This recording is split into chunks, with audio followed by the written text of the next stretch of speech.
Вопрос от наших зрителей, насколько дотационным сейчас для России есть Крым, и вот эти хлопки в Крыму, сильно ли они влияют экономически? Кстати, там была информация, что некоторые россияне уже пакуют чемоданы, отменяют свои туры, сдают билеты и так далее. Действительно ли там сейчас проблемы и у бизнеса? Ну и что вы порекомендуете россиянам, которые сейчас в Крыму? Уезжать, да, там большие проблемы, причем это было все предсказуемо. То есть, вот что даже случилось еще до 2022 года, они, в принципе, не смогли создать там самоподдерживающиеся экономики. Потому что российского турпотока, очевидно, не хватало. Это первое. Второе, конечно, колоссальные инфраструктурные ограничения. И там, прежде всего, по воде, ну и по электроэнергии тоже. Они частично смогли эти проблемы решить, но только частично. То есть, у Крыма как бы среди бизнеса репутация ужасная. То есть, если ты туда попадаешь, то ты становишься и что-то там делаешь и ведешь, ты становишься персоной нон-грата на западных рынках. Нормальных банков там нет. Там еще такая проблема, что фактически Крым это же вот не просто регион. Это такой военно-ФСБшный протекторат, где реально всем рулят силовики. И они массово занимались все эти годы тем, что отнимали землю, отнимали бизнесы. Там никаких судов там вообще не работает. Вы защитить себя просто... Если на вас глаз положили, вы защитить себя просто никак не можете. Вот такую фактически военно-бандитскую диктатуру они там создали. Поэтому там нет никакой самоподдерживающейся экономики. Да, это дотационная черная дыра. Ну и мы видим, что Крым фактически превратился в зону активных боевых действий. Поэтому...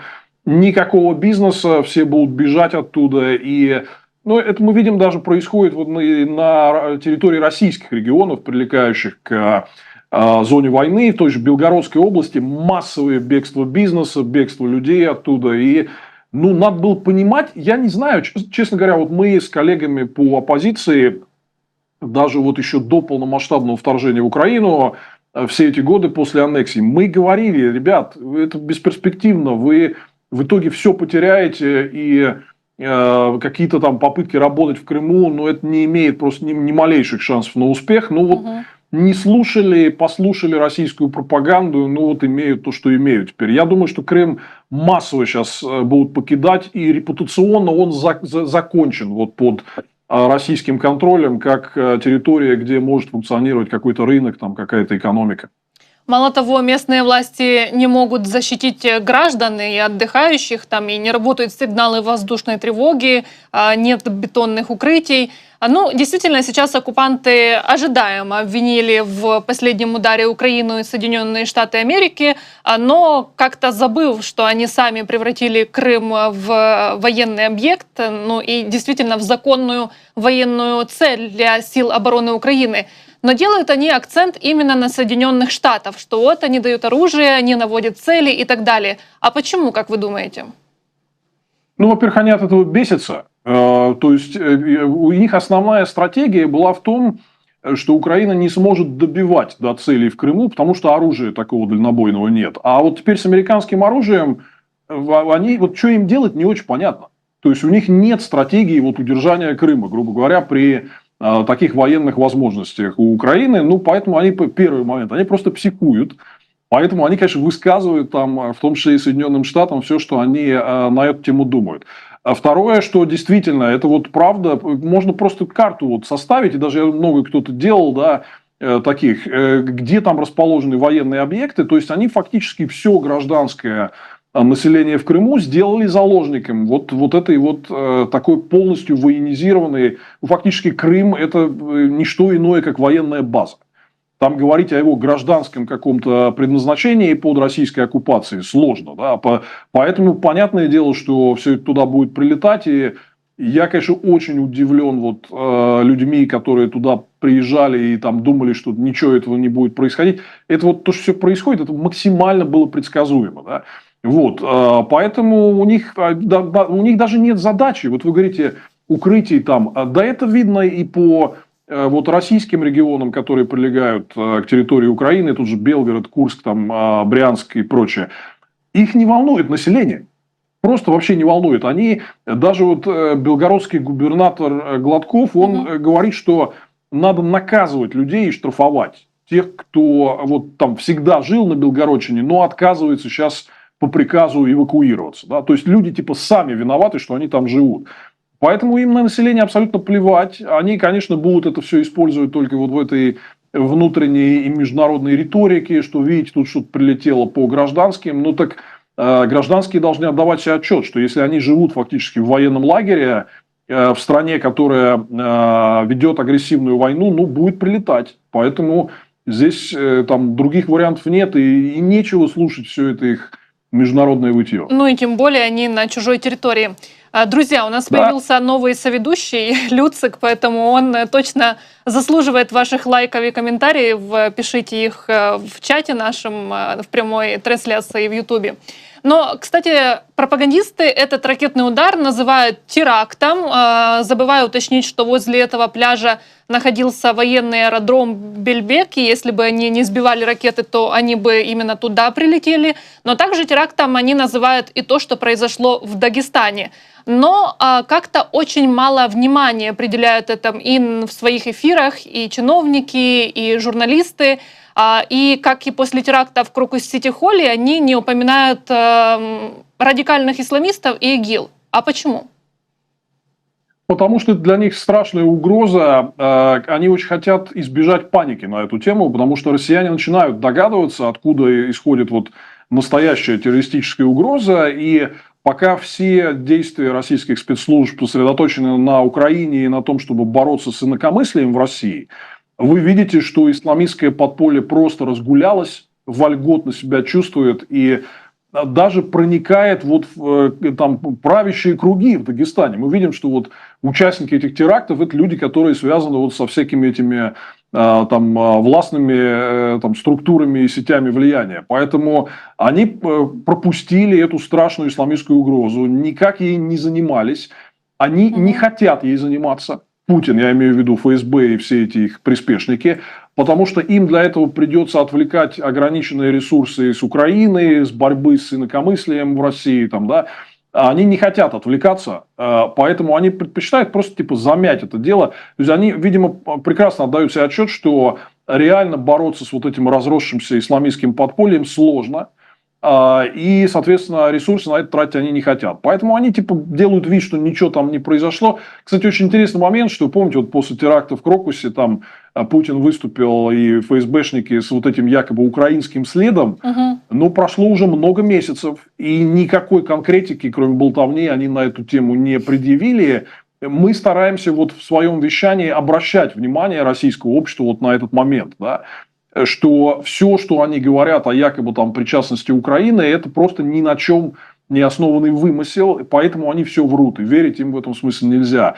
Ну, а теракты, я вижу, что люди в России реально вот шокированы этим, потому что они видят, что никто не собирается их вообще защищать. И террористы максимально вольготно себя чувствуют, потому что Путин и вся его компания заняты только Украиной.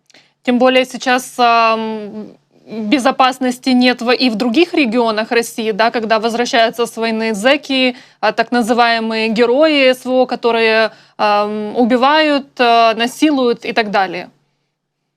Да, вот мне буквально вчера написала одна знакомая из региона, она сама уехала за границу, она была достаточно такой заметной оппозиционной активисткой, но, говорит, у нее дочь осталась, и причем она такая была насмотревшаяся телевизора, повторяла всю эту путинскую пропаганду. Ну вот вчера написала ей, что мам, я боюсь рядом с мужиком ехать в автобусе, потому что вот у него такой вид, а явно приехавший с войны, да, у него такой вид, что он может сейчас меня просто ножом пырнуть. Это вот реальная вот переписка, которую мне прислали.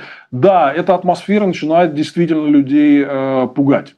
Потому что мы видим во многих российских регионах, вот появились эти вернувшиеся с войны, они ведут себя очень агрессивно.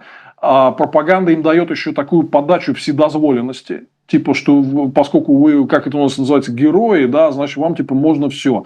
Ну, они, мы видим по криминальной хронике, многие из них там ни в чем себе не отказывают. Эта ситуация действительно начинает так наводить ужас на многих людей. И, к сожалению, я думаю, что это будет хуже. У нас сейчас появились такие разговоры, что же будет, если, например, там конфликт заморозится или война закончится, и вот все эти сотни тысяч вернутся. Это Да. будет ситуация прям такая очень-очень тяжелая, да, и тупик, нет из этого выхода, потому что Путину неинтересно обеспечивать безопасность людей. Поэтому, да, вот это все то, что Путин затеял, вся эта агрессия, она бумерангом очень больно бьет по самой России и даже вот по дальним регионам, которые очень-очень далеко от Украины, и, казалось бы, их там не должно все это затрагивать, а вот дотягивается эта костлявая рука. Угрожают ли подобные теракты режиму Путина? Потому что они действительно сейчас, их стало уже больше и больше. Только с начала года 3 исламистских. Что же будет дальше и что будет делать сам Путин? И я думаю, что режиму Путина угрожает все вместе. То есть мы видим, что в целом вот петля затягивается, да, то есть по самым разным направлениям у него проблемы. С армией и военной промышленностью проблемы, с экономикой проблемы, с терактами проблемы, с преступностью. У него там ничего не получается в плане того, чтобы там создать какую-то новую отдельную от Запада экономику. Я не знаю, вон новость свежая, дочка Ростеха, которая занималась созданием базовых станций для сети 5G, обанкротилась, подалась на банкротство. Такое вот у нас импортозамещение по-российски. Ничего не работает, расчеты с Китаем замороженные, не удается разблокировать, несмотря на вечную там дружбу и так далее. Поэтому вот я вижу, что людей вот эти самые разные накапливающиеся проблемы начинают раздражать. Я вижу, что все больше разговоров о том, что все это вранье. Все, что нам рассказывают из телевизора и Путин, все это вранье. Это очень-очень похоже на то, что я вот подростком видел в 80-е годы, когда просто с каждым днем все меньше и меньше начинали верить советской власти. И нельзя сказать, что что-то одно там приводит к кризису такого режима, но вот каждый такой раз, там, каждый Чернобыль, каждая какая-то катастрофа, война в Афганистане вот тогда была, да, и проблемы в экономике. Все это дело приводит к тому, что вот некая точка кипения, она там где-то в будущем обязательно наступит. Но дело к этому идет, просто каждая ситуация, и теракт, и высокая инфляция, которая не удается, или там что-то еще, да, это все создает у людей ощущение, что власть не справляется, что она не вытягивает, не может обеспечить нормальную жизнь, защитить людей. Следствие этого – это, безусловно, кризис режима. Но вот единственное, что мы не можем знать точную дату, но мне кажется, важно по всем направлениям продолжать Путину осложнять жизнь и вот эту вот точку поворота приближать. А вот есть у вас прогноз, насколько хватит Путина еще год, 2, 3? Ну, смотрите, я могу точно сказать, что это же не прямая линия, да, то есть там самолет не летит вот сразу там из Нью-Йорка в Сингапур. У него такие есть waypoints. Он там сначала Бенгар, потом Галифакс, там, потом поворачиваем сюда, да. Вот, поэтому я думаю, что имеет смысл это анализировать вот через такие точки поворота, да. И здесь вот я могу одну вещь сказать совершенно определенно, что 25-й год для Путина будет гораздо менее благоприятным, чем 24-й. То есть в 24-й он вступал с несостоявшимся украинским контрнаступлением, которое не привело к большим успехам, с замороженной американской помощью военной Украине, да, с тем, что у Путина еще остались какие-то деньги и еще остались какие-то люди и возможности производить военную продукцию, да. Но вы видите, что все эти проблемы для Украины потихоньку решаются, а для Путина нарастают. Дефициты бюджета у них большие, деньги в ликвидной части ФНБ заканчиваются, а военный бюджет надо сильно увеличивать. Расчеты с Китаем заблокированы, это в том числе сильно и повредит его доходам, да, и в том числе и закупки важных товаров и для того же военного производства, и для армии. Поэтому вот этот коридор для него сужается очень сильно.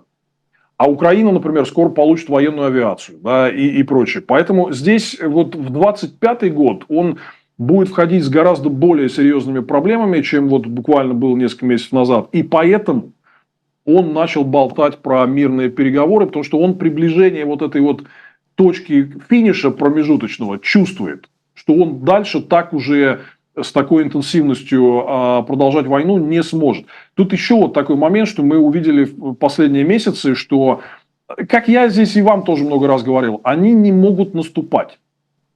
То есть у Мгм. них нет возможности проводить заметные наступательные операции. Где-то, если что-то по несколько километров они выгрызают, это дается ценой колоссальных жертв, которые и так при дефиците людей это дополнительно усиливает проблему. Поэтому это вот, то есть практически можно поставить точку способности российской армии на крупномасштабное наступление. Как бы этого точно они больше не могут делать, только удерживать территории, а ресурсов у них на это все меньше. Поэтому я не могу сказать, когда это все закончится, но я могу сказать, что следующие месяцы и следующий год для Путина будут максимально тяжелыми. И не зря, еще раз вернусь к теме, что вот он заговорил про мирные переговоры.